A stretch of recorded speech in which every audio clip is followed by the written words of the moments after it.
Tengan, niños, les compré un chocolate a cada uno.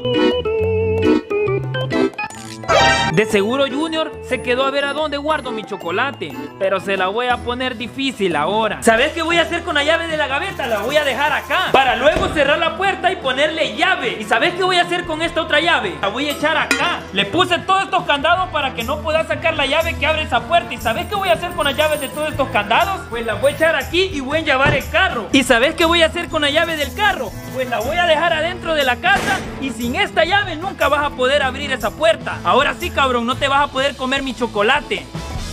Mientras tanto.